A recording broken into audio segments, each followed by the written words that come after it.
STPP project దేశాన్ని రక్షిస్తుంది. కరెంటుతో ఉద్దర కరెంట్ ఇస్తుంది. సింగరేణి కార్మికులు పనిచేస్తున్నారు. 12 నుండి 1600 మంది పనిచేస్తున్నారు.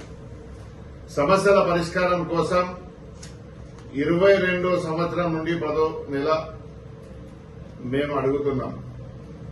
మాకు జీతాలు ఇవ్వండి. ఎన్టీపీసీ జీతాలు ఇస్తారా? సింగరేణి జీతాలు ఇస్తారా? జెన్కో ట్రాన్స్కో పవర్ ప్రాజెక్ట్స్ ఉన్నాయి కదా, ఆ జీతాలు ఇస్తారా? ఏమి జీతాలు ఇవ్వకుండా ఒక పవర్ మేక్ కంపెనీ అనే దరిద్రపు కంపెనీకి అప్పచెప్పారు. కంపెనీ నడిపించాలి రాష్ట్రానికి. కంపెనీ దగ్గర పవర్ ఉంది, ఇంజనీర్స్ ఉన్నారు, ఎక్స్పీరియన్స్ ఉన్నారు, అన్ని ఉన్నాయి. ఉన్నాక కూడా బ్రోకర్ కు మధ్యవర్తికి ఇచ్చిండ్రు. వారు వేధిస్తున్నాడు. సమస్య పరిష్కారం చేయడానికి ముందుకొస్తలేడు. అందులో కూడా వ్యత్యాసం. ఒక లీడర్ను, కాంగ్రెస్ లీడర్ను దగ్గర పెట్టుకుని ఆయన కొడుకుకు ఉద్యోగం ఇచ్చి ఆయనకు 60,000 జీతం, మిగతా అదే క్వాలిఫికేషన్ ఉన్న వాళ్ళకు వేరే వాళ్లకు 20,000, 30,000 జీతం ఎవరికి దాటలే. 20,000 ఉంది. వాళ్ళ ఇళ్లకు కూడా పోయి భజనలు చేసుకుంటూ కూర్చుంటారు. కానీ కార్మికులను బెదిరిస్తున్నారు. ఆ బెదిరింపులు మానుకోవాలి. ఖబర్దార్ అని మేము హెచ్చరిస్తున్నాం.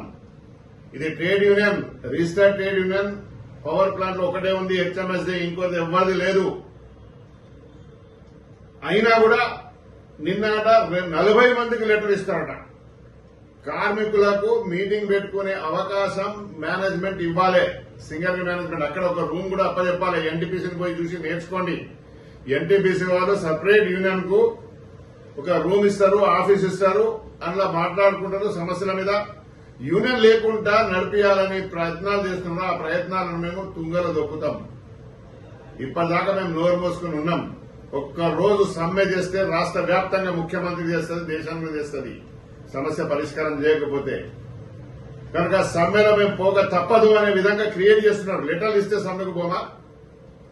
నీ ఉత్తరాలు అఖిలట ఎవరు అందులో ఉన్నాడు. నీ ఉత్తరాలు మా ఎంపికతో సమానం పీకి పారేస్తాం. మనిషిని పీకేస్తే నిన్ను కూడా ఉరికిస్తాం.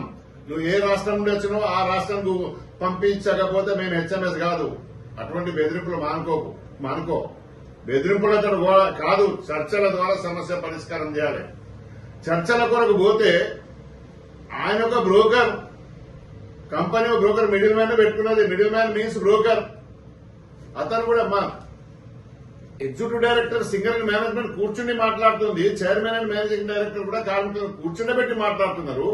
ఈనాట వీళ్ళు ఎవరొచ్చారు, ఎందుకు వచ్చారు, నిలబడి ఎక్కడ అక్కడ ఉరికేయండి అనే విధంగా ఏమనుకుంటారు? తమాషా ఇది. అక్కడ ఉన్న రాజశేఖర్ సాబ్, మీరు ఎగ్జిక్యూటివ్ డైరెక్టర్ అని ఉన్నారు. మీరు బాధ్యత తీసుకోవాలి. ఆయారాం గయారాంలతోటి మా కార్మికులను బెదిరించే కార్యక్రమం చేపడితే మీకు చెడ్డ పేరు వస్తుంది. కనుక తక్షణమే సమస్య పరిష్కారం చేయండి. ఇటువంటి కల్ప్రిట్స్ ను పక్కన పెట్టండి. ఏ ఇండస్ట్రీ అయినా ఇండస్ట్రియల్ రిలేషన్షిప్ మంచిగా ఉంటేనే ప్రొడక్షన్ వస్తుంది, పీస్ఫుల్ గా ప్రాజెక్ట్ వస్తుంది. బెదిరింపులతో ఆ రోజులు పోయినాయి. ఎక్కడో బీహార్లను, జార్ఖండ్లను ఎక్కడో వాళ్ళు బెదిరిస్తారు కావచ్చు, కానీ ఛత్తీస్గఢ్ లో బెదిరిస్తారు కావచ్చు, కానీ సింగరేణి కంపెనీ మా దగ్గర బెదిరింపులు కాదు. ఈట్ కా జవాబ్ పत्थर से देंगे हम. सीधा यहाँ कहां से आके तुम आके काम कर रहे हैं मिस्टर अखिल. वर्कर को डराने का भूल जाओ. हम डराना शुरू करें तो हम यहां नहीं रह सकते. आप इश्यू बात करने आपके पास आए तो खड़े के बात करते. यूनियन लीडर कौन है बोलते, यूनियन को किधर क्यों आया बोलते, यूनियन को अवॉइड करते. यूनियन लीडर को बिठा के बात करना वो सीखो पहले आप. जो भी लीडर आया, एचएमएस का लीडर आया, उसको सामने बिठा के नेगोशिएट करो, उसका प्रॉब्लम सॉल्व करो.